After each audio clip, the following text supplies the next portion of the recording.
It's better late than never for some people who choose to visit the dead towards the end of the long weekend.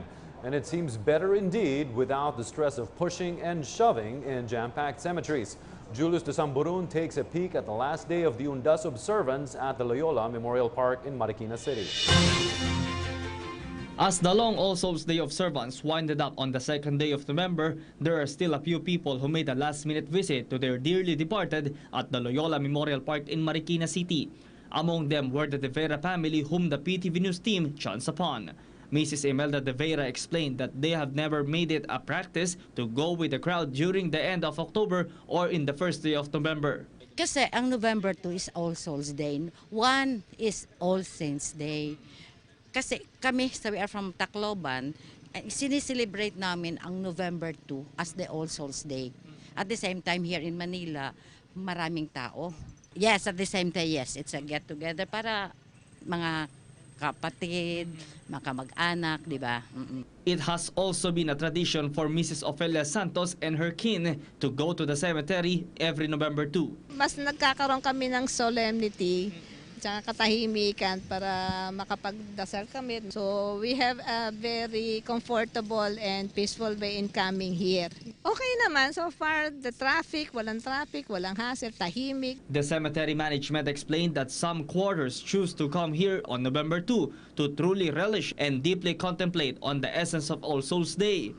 There are also who prefer a less crowded cemetery. Some of them could even bring in their cars by this time. Most visitors bring their own tents due to the unpredictable weather. Up to this time, the Oplan Kaluluwa Assistance Desk manned by the law enforcers is still up around the cemetery to ensure security and attend to any emergency concerns of the visitors. Throughout the night, no more prohibited items like plated weapons and alcoholic beverages were confiscated at the Loyola Memorial Park. According to Eastern Police District Director Chief Superintendent Romulo Sapitula, the All Souls Day observance was generally peaceful in the said cemetery, which occupies parts of the cities of Mandaluyong, Marikina, Pasig, and San Juan. The Philippine Red Cross also offered its full assistance to more than 200 cemeteries, with 1,500 of its personnel scattered around the country to man the Red Cross and first aid stations. Meanwhile, famous personalities laying in rest at the Loyola Memorial Park did not seem to run out of visitors. Like the former senator known as the Iron Lady of Asia, Miriam Defensor Santiago, who passed away just this September. Her grave was filled with flowers and candles, most of which came from her avid fans. But the most faithful visitor of the late Senator Santiago is her very own husband, Attorney Narciso Jun Santiago, who was reportedly frequenting her last resting place every day to offer prayers and time. For PTV News, Julius de Samburun. 2 weeks after Typhoon Lawan swept through northern Luzon 2 weeks ago, the Philippine Weather Bureau announced that another tropical depression is expected to enter the Philippine area of responsibility by tomorrow morning. Julius Samburun has more in this report. Despite the cool northeast monsoon, the Pag-asa DOST does not discount the possibility of strong typhoons hitting the country. Pag-asa pointed out that Super Typhoon Yolanda hit in November of the year 2013 in the midst of northeast wind, which claimed the lives of thousands of people and damaged billions of dollars worth of properties. For November po, asahan pa rin natin 1 hanggang 3 bagyo.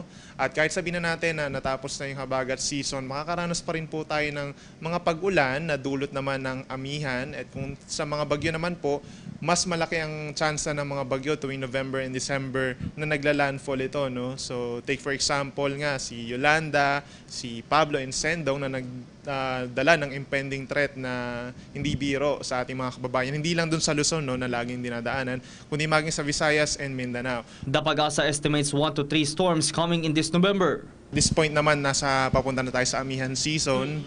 So yung track ng mga bagyo tuwing these times is mas mababa, iba yung behavior niya eh. So marami rin kasing factors kung bakit malalakas yung bagyo. Other than that, the sea surface temperature, the vertical wind shear. This one, posible pa siyang maging tropical storm or severe tropical storm habang nasa karagatan pa siya. Meanwhile, Pag-asa is monitoring the movement of 2 tropical depressions outside the Philippine area of responsibility, one of which is expected to enter the part this week, which will be named Typhoon Marce.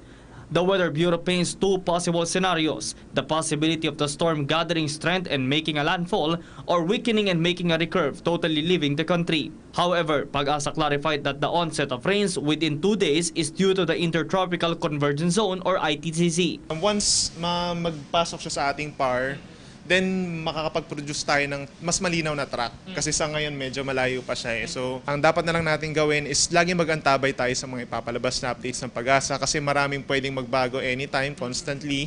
Sabi ko nga kanina, posibleng mag-landfall, posible ding mag-recurve. Para masigurado natin na alam natin yung gagawin natin over the weekend is mag-update tayo sa Facebook and sa Twitter pages ng Pag-asa. For PTV News, Julius de Samboron.